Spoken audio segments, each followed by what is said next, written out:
This is my Ring of Honor Hammerstein show thoughts from the Ring of Honor show that happened this past Saturday at the Hammerstein Ballroom. First thing I gotta say, this is just my thoughts of the show. This is not a review, and I'm not going to be giving any of these matches star ratings. Now, when the DVD comes out, I will do a review of it and give the star ratings out there and do a more detailed review at that point.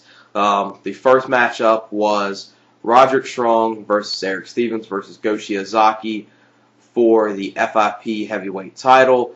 This was a good match, but the one thing that I had a problem with this match was, which somewhat happened during the show a lot, which the match ran way too short and should have been given a whole lot more time. This match was only given about 7 or 8 minutes, but for the 7 or 8 minutes, they did do some good stuff. Good back and forth action from all three guys in this match. Saw at one point in the match, all three of them were exchanging chops in the middle of the ring. Erick Stevens and Roderick Strong worked great like they always do. A good overall match, a good match to start the show off with and definitely get the crowd into the show. The next match up was No Remorse Corps of Rocky Romero and Davey Richards versus El Generico and Kevin Steen. This was a good tag team match, and I thought this match did get the appropriate time. It went about 14 to 15 minutes. It started off a little slow at the beginning, but then started to pick up all at the middle and ended very good. Definitely, El Generico and Kevin Steen are mad over in New York, and definitely those are two. That's one tag team that definitely need to be future tag team champions in Ring of Honor at some point within this year, which hopefully it will happen very soon. Then the next matchup was the tag team scramble with the Sweet and Sour Incorporated of Chris Hero and Brent Albright versus the Vulture Squad of Jack Evans and Jigsaw versus Delirious and Pele Primo. This was just a typical scramble match. You saw a lot of high fly in this match from the Vulture Squad. One point in the match, you saw Jigsaw and Jack Evans both do a flip dive out to the floor, which was very good. Delirious did a lot of good stuff in here. And the one thing I gotta say is Pele is somewhat growing on me. I wasn't not a fan of him, but I will gotta say he's improving. And actually, you know, he has a good look to him now. He's kind of got a somewhat of a mix of Spanky and Paul London mixed with him, and he's starting to improve in the ring. So that's good to see. One of the Ring of Honor students is starting to actually be pretty good and actually do not mind one of the students being on the shows, which is a shocker. But this was a good match. You saw at the end of this, Delirious and Pele Primo win with Delirious hitting the chemical imbalance. Good overall, good match, a decent to good match. Not probably the worst match of the night, though, I would say. The next matchup was Bryan Danielson versus Namichi Marufuji in a battle of Ring of Honor versus Pro Wrestling Noah / Final Battle 2005 rematch. This was a good match. I thought these two should have been given a little more time, but they did go over 20 minutes, and this is one of those matches that I feel is going to be better when it's released on DVD. I enjoyed it while I was at the show, but probably this is going to be one of those matches that work out better on DVD, translating to DVD than to the live crowd. Because the crowd was somewhat into this match, but it was somewhat dead in some portions of this match. Then after that match, it was the intermission break. Then it came back at intermission. Daisy Hayes came out, and she had got on the mic and announced that Ring of Honor has broken its attendance record with the attendance of the Hammerstein show that night.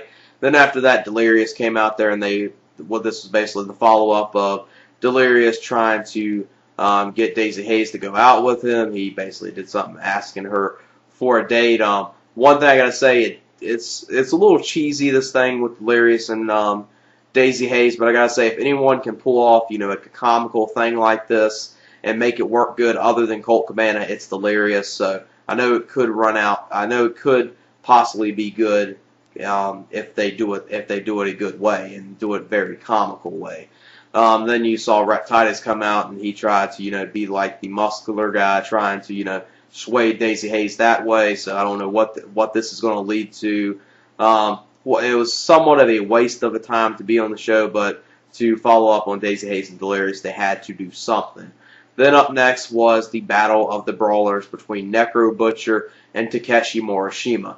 And God, I gotta say, I cannot believe how over Necro Butcher is in New York. I mean, I gotta say, probably me and my friend that was at the show, we were probably the only two that weren't fans of Necro Butcher and weren't cheering Necro Butcher during this match. It was kind of scary how over he is in New York. And with him being a part of the Age of the Fall, you know, Jimmy Jacobs and Tyler Black, they are actually, you know, somewhat booed most of the time.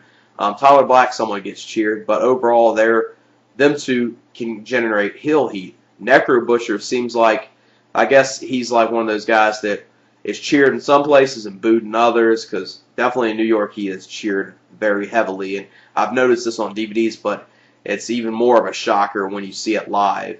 And this was a good match. You saw a lot of good brawling. They brawled outside the ring for a little bit.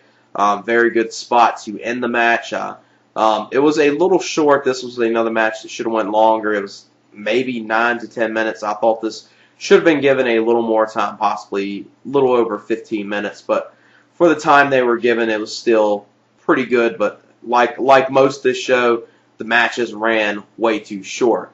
Then next up was the ROH World Tag Team title match between the Age of the Fall of Jimmy Jacobs and Tyler Black versus Austin Aries and Jay Briscoe.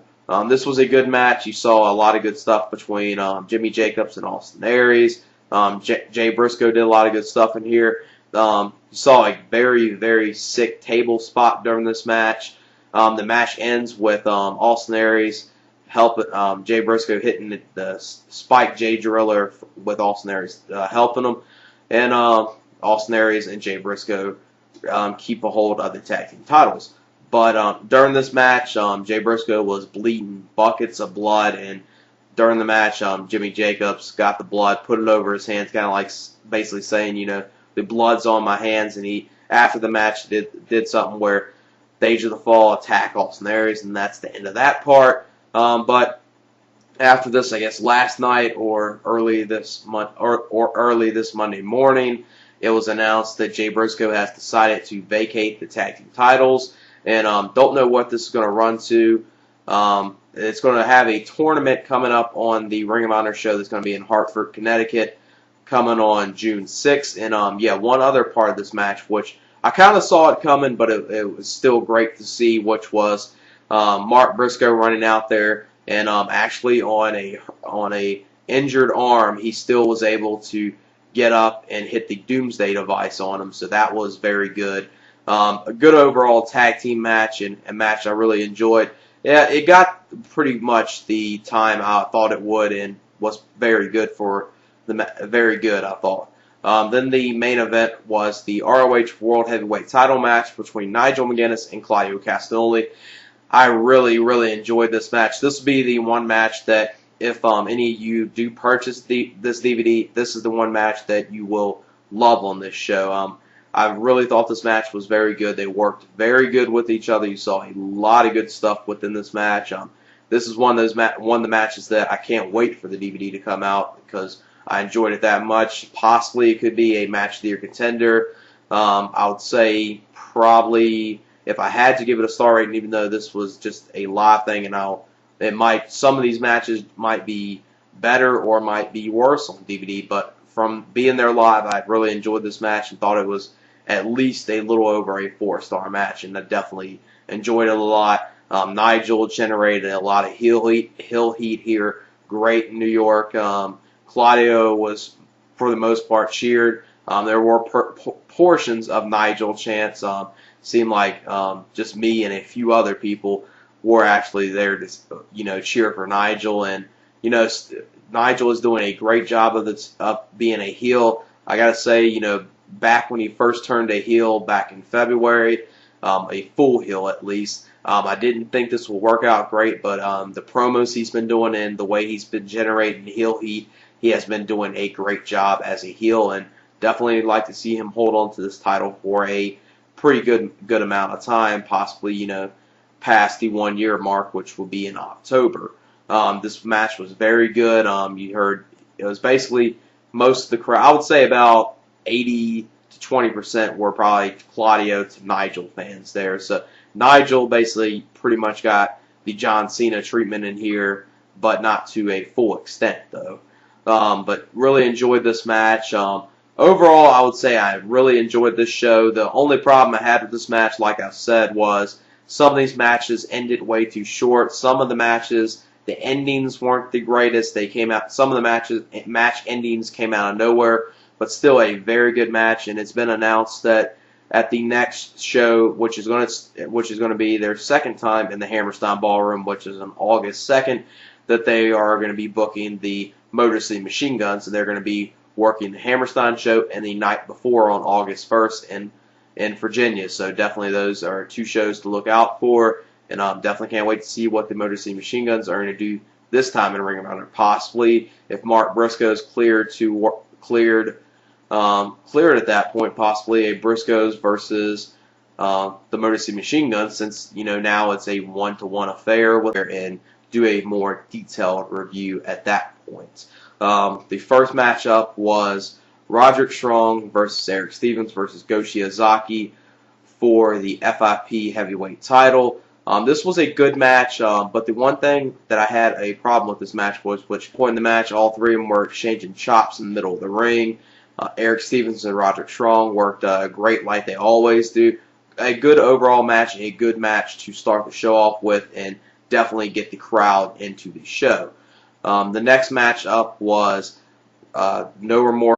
This is my Ring of Honor Hammerstein show thoughts from the Ring of Honor show that happened this past Saturday at the Hammerstein Ballroom. First thing I gotta say, this is just my thoughts of the show. This is not a review, and I'm not going to be giving any of these matches star ratings. Now, when the DVD comes out, I will do a review of it and give the star ratings out there. Somewhat happened during the show a lot, which the match ran way too short and should have been given a whole lot more time. This match was only given about 7 or 8 minutes, but for the 7 or 8 minutes, they did do some good stuff. Good back and forth action from all three guys in this match. Saw one versus core of Rocky Romero and Davey Richards versus El Generico and Kevin Steen. This was a good tag team match, and I thought this match did get the appropriate time. It went about 14 to 15 minutes. It started off a little slow at the beginning, but then started to pick